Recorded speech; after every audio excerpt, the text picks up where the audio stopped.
The stories shared on It Takes Balls are unique to the individual sharing. Always speak with your trusted medical provider for treatment options specific to you.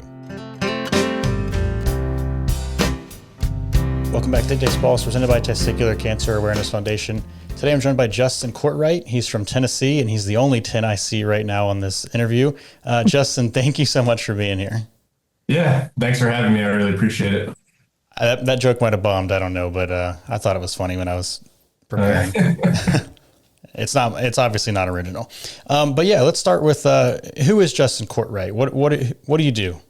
Yeah. I live down in Tennessee. I moved here from Cleveland, Ohio about 3 years ago. I'm a software engineer. I work on smart products, smart devices. And I have a wife and daughter. My daughter's just about to turn 2. Yeah, I'm really liking it down here in Tennessee. Awesome. All right. So yeah, the reason you're here is you're a testicular cancer survivor. So let's talk about, your whole journey from start to finish. Let's start with, what led to your diagnosis? What did you first notice? Yeah. So this was in April of last year, and I had kind of started this new workout routine where I was incorporating more cardio. So I was running for, say, 20 minutes and then riding an exercise bike. I did start to notice a little bit of just for a week, something felt weird. I thought I was maybe riding the bike too long or something. And then, yeah, I was just hanging out down here watching a baseball game one night with my feet kicked up on the desk, and I had my hand down my pants, and just noticed there was something off. It was felt like a pebble or something, and so I just hopped on the internet and started doing some research, and the first thing that comes up is the cancer. But I had gone down that path before with other things, like I get a bump in my mouth and think I have mouth cancer or something. So I just gave it a couple days, and then I called my doctor, and she wanted to have me do an ultrasound immediately.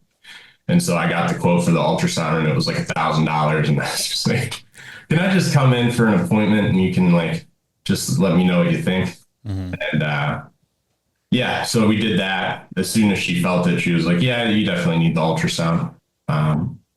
So I think that was around April 16th, probably got the ultrasound on 20th, thereabouts. And when that came back, I didn't really know much at the time, but I dropped the pathology report in ChatGPT, and there was microlithiasis, there was heterogeneous margins. Those keywords kind of indicated to me that it was probably cancer. And then once the radiologist saw it, they referred me to urology at that point. So $1,000, was that with or without insurance? I have insurance. I found out since that those estimates that they send out aren't actually what you get charged, but at the time I didn't want to just drop $1,000 because I had, a small bump. Yeah, for sure. Okay. So when you put it in ChatGPT, which is, I'm glad you brought that up because I think you're the first that has mentioned using AI for that.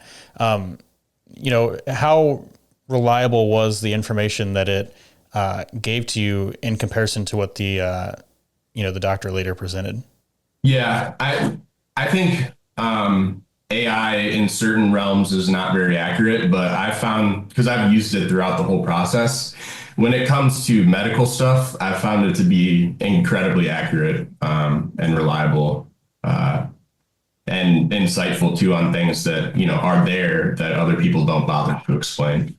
So I thought it's been a helpful tool. Interesting. Yeah, that's cool. All right. So you got the radiology report. What were your next steps? Yeah. So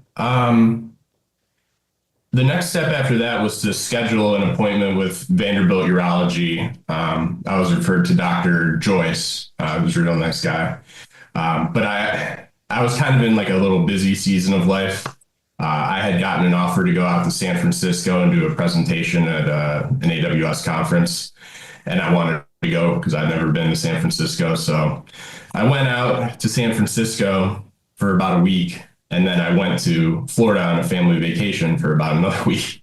And then by that point, the only available things were 3 weeks out. So I saw Dr. Joyce 3 weeks after that.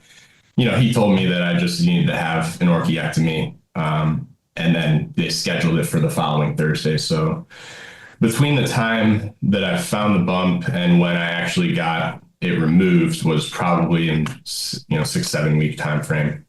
Wow. Um, Okay. and over the course of that time, especially when I feel like it got bigger in response to stress because when I was about to present in San Francisco, I mean, it was getting bigger every day. It was kind of freaking me out. Yeah. Yeah. Jeez. All right. So the orchiectomy, did you bank sperm at all, or are you guys happy with your one daughter? Do you want to have more kids? What was that Yeah. thought Yeah, me and process? my wife had debated having another kid. So we did bank sperm. At that point, I just did like the free tier with the insurance. So it's not a whole lot. And based on the testing that they did, it's probably no good anyway, but it's there. So with the orchiectomy, did you have anything notable happen? I mean, was it pretty smooth sailing? Yeah, it was smooth sailing. I think the only thing that was kind of threw me for a loop was that I knew I wasn't going to be able to work out for a while after the surgery. So the day before, me and my wife went to the gym and I just did like legs and deadlifts and stuff. And I actually got a hernia in my groin on the left side that night. And then when I woke up to go, do all this surgery prep, I noticed there was like this big bulge there. And I was like, okay, is this like spreading through my lymph nodes already? And no, they fixed it during the surgery. So I kind of got a 2-for-1, which was nice. But Nice. yeah, Yeah. other than that, it's painful. It's definitely manageable pain after like 3 or 4 days. So So I know in your submission here, you wrote that you had a recurrence and you were stage 3B. So what was the timeline between that initial orchiectomy and then the recurrence? yeah, so the orchiectomy was mid-May, and then after that, I got a CT scan, I think in June, and there was no evidence of disease. But when I met with the urologist after, he just kind of pointed to one little section, like lymph nodes, and he said that you're not really supposed to be able to see them on the CT scan, and you could kind of see it was like a small speck. And he just told me that we're just going to have to keep an eye on that. So that probably would have moved on mentally a little bit faster if I didn't have that like seed of doubt planted. But yeah, through the summer I was good. Nothing really happened up until I went on a business trip in September. So that was September 22nd. I was up in South Bend for like a sales conference, and everything was going good. Yeah, just I played golf. I went to the Notre Dame game. And then the day I was leaving, I woke up with it was just like stomach discomfort. I thought maybe I ate something bad at the game or something. And I was driving over to Cleveland to go see my parents. So I, had a 4-hour drive, and on the way over, like during that drive, the pain kind of just got more intense. And then it didn't really go away, and it would get worse when I ate. So by that night, I was actually doubled over in pain. And I thought maybe my intestines had twisted or something. I didn't know. So I went to the Cleveland Clinic, and they did a CT scan, and I had mentioned to them, could you look at my lymph nodes because I have a history of testicular cancer. And then after like 3 hours, I think it was like 3:30 in the morning, they came in and they told me, yeah, it's cancer pain. You have like, I think there was 3 lymph nodes at the time that were in the 2.5 to 3 centimeter range, right near my aorta and kidneys. So that's when I knew, this was going to be the real deal, and I was going to have to go down the full chemo path, unfortunately. Yeah. What was your original pathology? Oh, it was in inguinal carcinoma. Okay. Pretty much pure inguinal carcinoma. There was some choreo like in the process of forming, but luckily that didn't take root. Gotcha. Okay. So, with that surgery and then later discovering, this recurrence, I mean, having the young daughter, what is that like mentally, for you? Yeah. Yeah. In my mind, I had kind of planned for that possibility a little bit. But when it happens in real life, like, the way I thought the pain might come on, for example, was completely different. It was almost like I had some sort of attack. And then you think that you're going to do all this planning, and then you hear the news, and it's kind of just, you know, you just get shocked and you don't really know what to do. So luckily, I have, my family and everything has been very supportive, which helped keep my worries more at ease. But yeah, I don't know. Once I realized it was like fairly serious, you worry about not being there for your daughter and stuff like that. Yeah. And when you were in Cleveland, were your parents with you at the hospital? Yeah. Yeah. My dad took me. He was pretty upset when they came in, told me, and then we ended up driving back to Tennessee the next day. And it was funny because he hadn't slept at all. I hadn't really either, but then we had, 11-hour drive the next day. So that was pretty rough whirlwind day. Is it 11 hours from Cleveland to Tennessee? I can be, if you catch traffic in Columbus and Cincinnati, and then Louisville as well. Yeah, it can be 11 hours. Wow. Interesting. I guess I don't I know my had to stop geography. all the time too, to like stretch, and I was in a lot of pain. Okay. Gotcha. All right. So back to Tennessee. So was your chemo, did you get that at Vanderbilt again? Yeah. So I got back on Monday. I met with Dr. Joyce on Wednesday, and then he just referred me to oncology. So I just went down there same day, and I was originally staged at 2B, and then they did the blood tests, and my LDH was really high. So they moved it up to 3B based off LDH levels, and my AFP and the beta HCG were also, way in the red. So they told me I could start chemo actually the next Monday. And I get the VIP instead of the BEP because I had expressed some concerns about BEP being rough on your cardiovascular system. And there's kind of a family history of, some heart issues.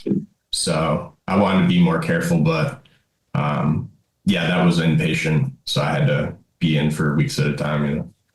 So how did you know about the VIP? Because typically it's just EP or BEP. Was that through ChatGPT that gave you the?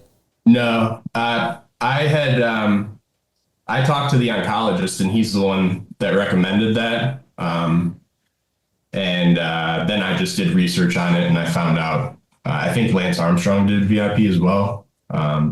At one point he was doing BEP and then switched to the VIP at some point. So yeah, I didn't really know anything other than it was just a different treatment that was maybe safer. I don't know. Yeah. So was that 4 weeks, the same kind of cycle as BEP, but just different? So I was in for a week and then off for 2 weeks, and then I go back in for a week. So. Did you have any extreme like nausea or tinnitus or any of those kinds of things? Yeah. So the nausea wasn't as bad as I was expecting until it got to the fourth cycle, and then it was pretty bad. The tinnitus started in the second round, and it would come on in kind of waves where I'd have a day where, it was like screaming in my ear, and then the next day I'd be relatively fine. So yeah, I had that. I also had other issues happen too. I had, it exacerbated some existing anemia. So I was getting more lightheaded per cycle, which ultimately culminated in having a seizure. So, yeah. Wow. Yeah. Elaborate on the seizure. I think you might be the first to share that too. And I'm sure there's more out there listening. So, yeah. So I would say the sensation really was anytime I would exert myself. I don't know if you've ever passed out before, but your vision kind of starts creeping in and getting narrow. And I would get that right when I got out of the hospital if I would like walk up the stairs or carry something. But then it would go away after a couple days.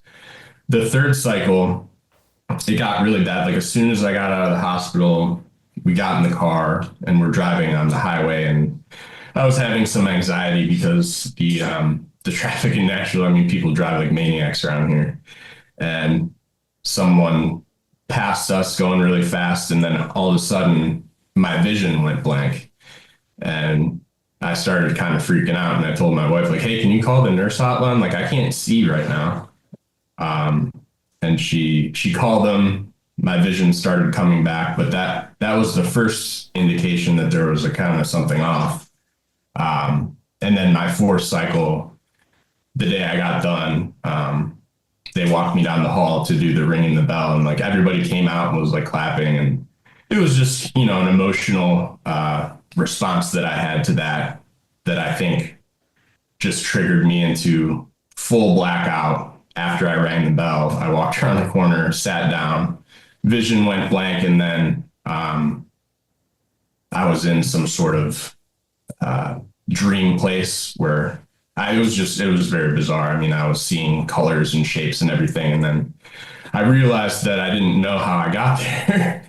And then the next thing I knew, I mean, I wake up and there's a woman putting orange juice in my mouth. They're strapping oxygen on me.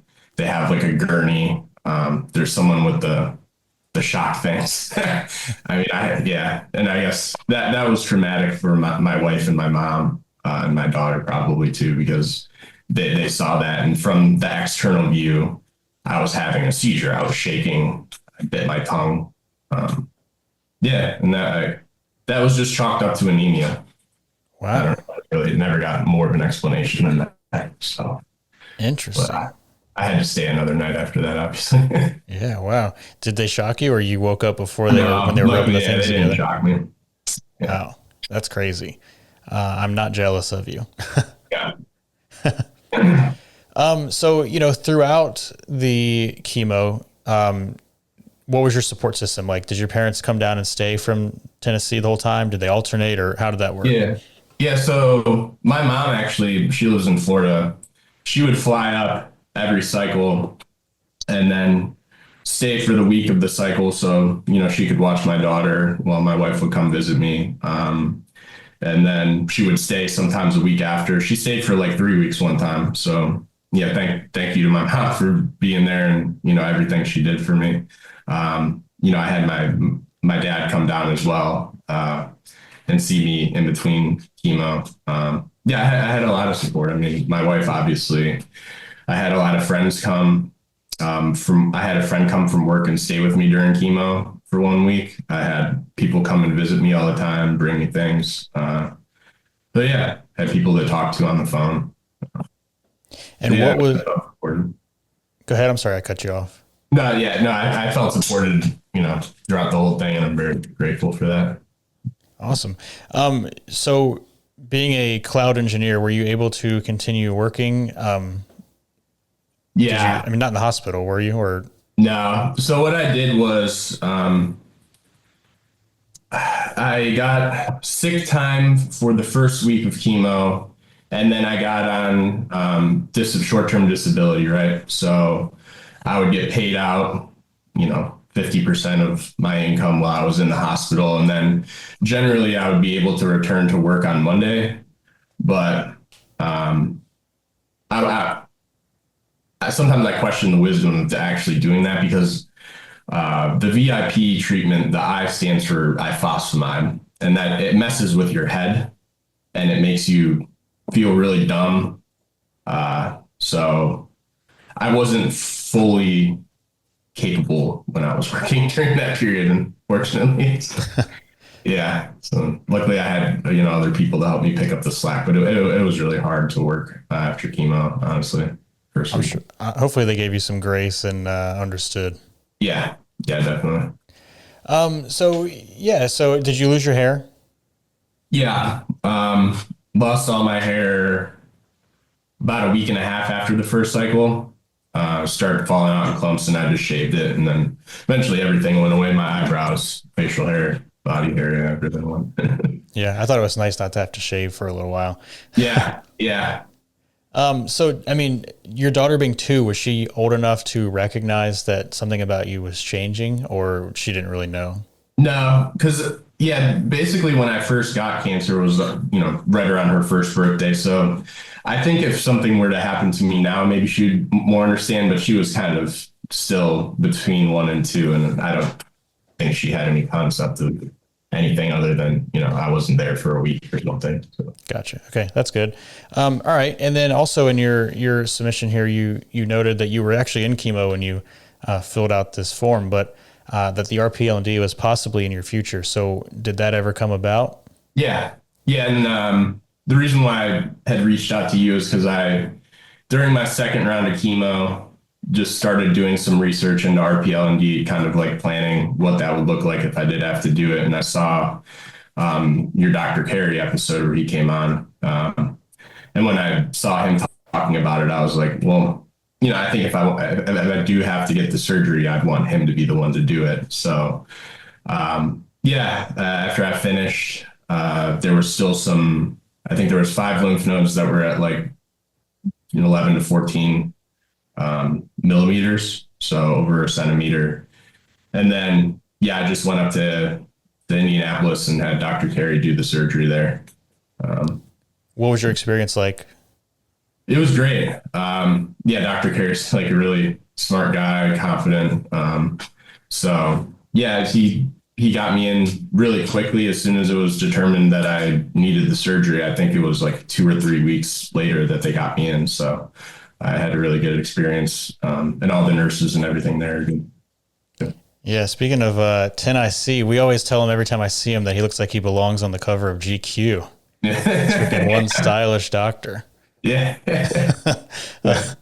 All right. So yeah, I mean, what was your recovery like from that? Anything notable or any retrograde ejaculation? I mean, Yeah. RPL&D, it's really a hard surgery. Like the first couple of days, I mean, severe abdominal pain, the whole deal. And I did notice that my left leg, they weren't able to spare the nerves on the left side. And they made an effort to on the right, but there was still something that happened, I guess. The abdominal pain, I mean, once that was all healed, the remaining complications are I have numbness down to about my knee on the left side. And it's also like really painful if you push on it. It's like you have a bruise and you're pushing on a bruise. And then I have tingling in my left foot and kind of feels like I'm wearing a platform shoe. So I actually hobble a little bit sometimes. And then, I do have the ejaculation as well. I don't know if that's going to come back or not. It's kind of just up in the air. But yeah. When was this surgery? February 11th. Okay. So, wow, you're only 2 months out as of today. Yeah. Yeah. So there's still time for things to get better. I still have numbness in like the top of my thigh, but closer to my knee, it's not so bad. So maybe that'll help. I mean, maybe that'll come back. Yeah. As time passes. It's gotten like a slight bit better, but it's slow, Yeah. So what is the outlook like now? You're still being seen at Vanderbilt for your surveillance? Yeah. Yes, I had appointment last Friday actually with Dr. Tan at Vanderbilt. They just went over the pathology report from the RPL&D and all negative. I think they took out 25 lymph nodes and then the vein that went to the old orchiectomy site. Everything came back good, and now I'm just on 6-month CT scan schedule and then a 3-month blood work schedule. And they're also doing the DNA testing, which is pretty interesting because that at the beginning, when I first got the recurrence, that was at 14,000 and now it's at 0. So it was the clearest marker that they had. So yeah, I think that's relatively new. I don't believe they had that 5 years ago when I had mine. So I'm interested to see how that unfolds. Yeah, there's like a couple different brands. There's Signatera, which is what I got at IU, and that's I think 100 parts per million it can detect, but the one I'm doing at Vanderbilt is kind of like a more zoomed in, and it can pick up 3 parts per million of cancer DNA in your bloodstream. So. Wow. Yeah. Medical science is insane. I'm not smart enough to know how all this stuff works. Yeah. I mean, you mentioned earlier the ChatGPT has been pretty accurate medically. What other applications, if any, did you use it for with your testicular cancer? I would just drop when I got a pathology report back or anytime I went to an appointment and they had the clinical notes. I would just drop it in there either as the whole file or just copy and paste it and tell it to explain it to me in plain English. And yeah, everything. I mean, it all made sense. And then I don't intrinsically trust it. So I would go verify certain things in there and it was all accurate. So That's I think crazy. testicular cancer is one of those things where it's well enough understood that something like ChatGPT can be accurate because everything's out there, you know. Yeah, it's so interesting. What advice do you have for somebody who maybe like you and is in treatment now and doing research and found this podcast on YouTube? Yeah, I just have like general advice. You know, I talked about this at work at a lunch and learn. It always helps to prepare. Like if this would have happened to me in my 20s, I would have been in a lot of trouble because I used to just not save any money, live paycheck to paycheck, not go to the doctor. And you know, cancer treatment's really expensive, obviously, even if you have insurance. So I would say, you know, have an HSA, save money, always buy good insurance if you have access to it. And then as far as like if you're in treatment, don't try and like push yourself too hard because bad things will start happening. And you know, I had feelings when I was getting treatment that you know, maybe people would resent me for not being, you know, as active or at work or like at home. But just trust that people around you care enough not to feel that way. Yeah. Do you work in an office or do you work remote? No, yeah, I work remote. So have you ever met your coworkers or are they? yeah. Yeah, So I mean, I was up in South Bend with a lot of my coworkers when I got the recurrence, and then usually take a trip to South Bend every 6 months. But yeah, I haven't met all of them. We have about 100 people across the country, and I've probably met like 30 of them. And have they been pretty solid support or are any of them standoffish? Yeah, no, yeah, my buddy Scott, he's up in South Bend, and he's the one that came down to visit me during chemo, and he referred me to one of his doctors who was, you know, I talked to on the phone, and he was giving me advice. And my boss Dave was no questions asked, just take whatever time you need, type deal. So yeah, I'm really grateful. The CEO even had reached out to me. So Awesome. Is there anything else that you want to add that we didn't talk about already? Yeah, not that I can think of. I appreciate, you know, the work that you do here. This podcast definitely helped me when I was going through everything, just to kind of get a glimpse into who the best providers are, what the treatment options are. So yeah, I appreciate it. Well, thank you for sharing that. Are you on social anywhere where people can reach out to you or are you off the grid? Yeah, I do have a social media page where I post me playing bass guitar covers. That was kind of one of the good things that came out of the cancer stuff, was that I decided that I just wanted to play music. I'd always wanted to, but never really done it. So started playing bass guitar in January, and I have a little page where I cover Led Zeppelin songs or Rush songs. So it's what is it? jcourtright.bass.covers on Instagram. Nice. Check it out. Justin, thank you so much for being on It Takes Balls. Yeah, thanks for having me. I appreciate it. For more information and resources for your testicular cancer journey, visit testicularcancerawarenessfoundation.org.